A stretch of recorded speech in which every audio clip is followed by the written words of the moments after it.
Bienvenue dans cette nouvelle édition du Non-Stop Info. Voici les titres de l'actualité. Au Gabon, à l'approche du scrutin présidentiel, les jeunes demeurent un véritable atout pour les candidats. Mais leur désintéressement pour la politique semble s'accroître. Au Cameroun, le salon de l'action gouvernementale débute ce mardi 23 août à Yaoundé.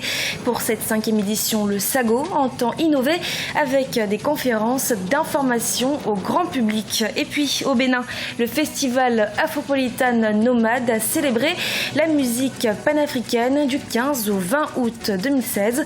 Pour cette 3e édition, plusieurs spectacles de rue et de concerts live ont meublé la Cotonou, la capitale. Mais d'abord, en Libye, le Parlement de Tobrouk, réuni ce lundi 22 août, a refusé d'accorder sa confiance au gouvernement d'union nationale, formé sous l'égide de l'ONU et basé à Tripoli. Sur les 100 membres du Parlement présents sur un total de 198, 61 députés ainsi que le président de cette instance, Aguila Saleh, ont voté contre la motion de confiance. Un seul en faveur et 39 se sont abstenus selon un communiqué du Parlement. La jeunesse gabonaise constitue un vrai vivier électoral, mais le désintérêt des jeunes pour la politique est de plus en plus ressenti dans le pays. Malgré des projets pour susciter l'engagement des jeunes dans les processus électoraux, l'implication de la jeunesse gabonaise dans la vie politique de leur pays semble s'affaiblir. Un constat préoccupant à quelques jours de l'élection présidentielle fixée au 27 août 2016. Gladys Mwamba. Les défis de la jeunesse au Gabon. La jeunesse est un véritable atout au Gabon. Les jeunes, âgés de 15 à 34 ans, représenteraient 37% de la population gabonaise. Sur le plan politique, les jeunes constituent un vivier électoral important, avec plus de la moitié des inscrits en 2016. L'instauration du système multipartite en 1990 a permis un début d'implication de la jeunesse dans la vie politique du pays. La jeunesse est beaucoup plus friable de notre temps. Ça veut dire que la jeunesse d'aujourd'hui, dans sa majorité, est beaucoup plus sujette à des manipulations. Certes, ce n'est pas toute la jeunesse qui se laisse manipuler, mais vous voyez par exemple dans les universités, il y a un gros souci. C'est que l'université est majoritairement politisée. Il y a l'opposition et la majorité qui tentent de faire en sorte que les acteurs universitaires estudiantins soient assujettis à leur cause.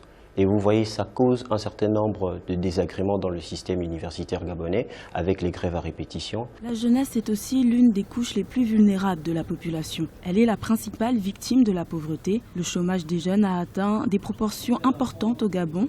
42% des jeunes de 16 à 25 ans seraient touchés par le chômage. Sur la question du chômage, comme je le disais, et n'étant pas dans l'autosatisfaction, plusieurs niveaux de ce problème-là ont été adressés par les politiques mises en place. Même si elles peuvent aller plus loin, mais on a parlé de la question de l'adéquation formation-emploi. De nouvelles formations ont été créées, l'offre de formation a été agrandie et un certain nombre de projets prévoient des formations complémentaires, aussi bien comme techniciens qu'au niveau des ingénieurs. La diversification de l'économie est le principal moyen pour arriver à créer de l'emploi. L'État va créer les conditions et est en train de créer les conditions à travers notamment la zone économique de Coq pour que de nouvelles entreprises arrivent et que le secteur privé, effectivement, soit le moteur de la croissance avec des secteurs comme la transformation ou les secteurs de l'économie numérique qui sont nouveaux au Gabon. La jeunesse gabonaise fait partie intégrante des plans économiques pour l'émergence du Gabon. Mais le désintéressement des jeunes pour la politique semble s'accroître. 60% des jeunes ne prennent pas part au scrutin présidentiel, doutant de la crédibilité des politiciens. Le prochain président élu à l'élection présidentielle du 27 août 2016 devra donc susciter l'engagement des jeunes dans la vie civique et politique.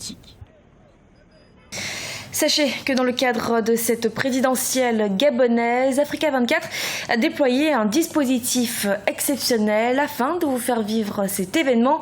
Retrouvez donc chaque jour jusqu'au 26 août en direct de Libreville au Gabon 2 émissions spéciales. Un premier rendez-vous axé sur les grands enjeux du Gabon présenté par Thierry Ngogang à partir de 19h15 GMT et un second rendez-vous cette fois pour un débat animé par Babylas Boton à partir de 20h30 GMT.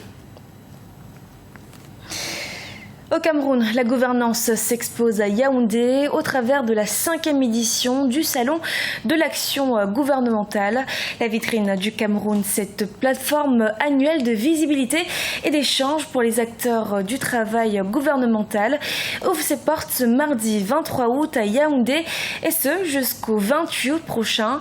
Pendant que les visiteurs prennent leur quartier au musée national, notre correspondante au Cameroun, Viviane Baoken, revisite avec nous les enjeux de cet événement. Le Salon de l'action gouvernementale est devenu la vitrine du Cameroun. Cet événement vient répondre à un besoin pressant, celui de booster les habitudes communicationnelles un peu somnolentes au Cameroun. Du 23 au 28 août 2016, le SAGO ambitionne de faire parler le gouvernement, les structures sous tutelle et les sociétés d'État. Un vœu du chef de l'État, Paul Biya, qui invitait déjà le gouvernement à faire et à faire savoir ce qui est fait. L'information et la formation en tout cas des populations fait partie des missions régaliennes de l'État. Eh bien, nous avons pu constater qu'au Cameroun, le gouvernement de la République, à travers ses organisations, ne communiquait pas assez, ce qui laissait vraiment un peu la population confuse, parce qu'on ne savait pas qui fait quoi, si on a un problème, on peut se rapprocher de telle ou telle administration. Or, le président de la République, d'après les nouveaux documents que nous avons reçus, avait à plusieurs reprises donné l'instruction au gouvernement de la République de communiquer en direction des populations pour justement faire savoir ce qui est fait tous les jours. Le Salon de l'action gouvernementale qui s'ouvre mardi 23 août à Yaoundé entend innover avec des conférences d'information au grand public. L'occasion est ainsi donnée aux populations de s'informer sur les grands projets des administrations publiques ainsi que du secteur privé. Nous avons un peu plus de conférences parce que chaque administration publique sollicite un espace pour la conférence qui dure en moyenne 1h, 1h30, donc un exposé d'un membre du gouvernement. En retour, les populations lui posent directement des questions.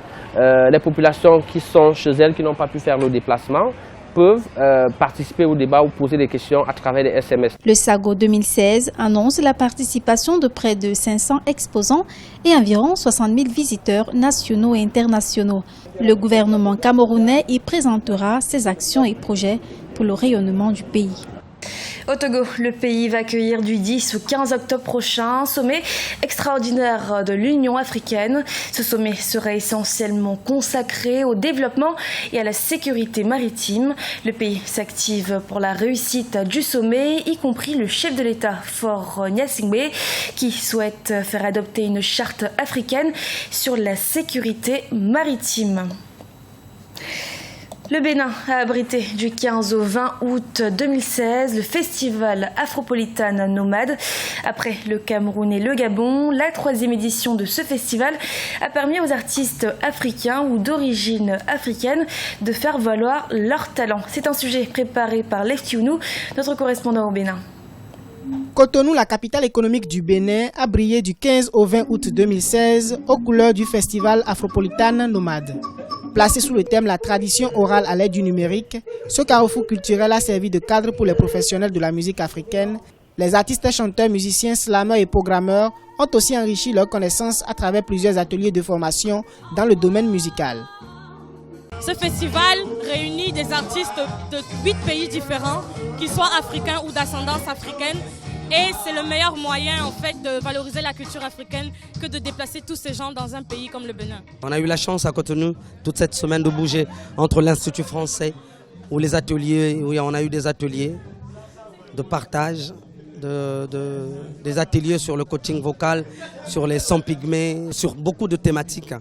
Et puis ce partage est là où il y a tout simplement la vie. Plusieurs spectacles de rue et des concerts live ont meublé cette 3e édition du festival Afropolitane Nomade. Ces représentations ont révélé de jeunes talents de la musique béninoise. Ça m'a apporté beaucoup parce que déjà j'ai donné un atelier de formation en musique et après j'ai donné un concert. Ça m'a permis de me rapprocher encore plus de mon public et d'échanger aussi avec les collègues de l'extérieur qui sont venus participer à ce festival. Le festival Afropolitane Nomade est itinérant et annuel. Les organisateurs entendent maintenir le cap pour raviver les richesses musicales africaines à travers les langues traditionnelles. Après le Cameroun, le Gabon, le Bénin, c'est la capitale économique du Congo, Pointe-Noire, qui abritera en 2017 la 4e édition. C'était le journal de la rédaction. Nous vous remercions de votre fidélité. Dans quelques instants, une nouvelle édition de l'actualité sur Africa 24.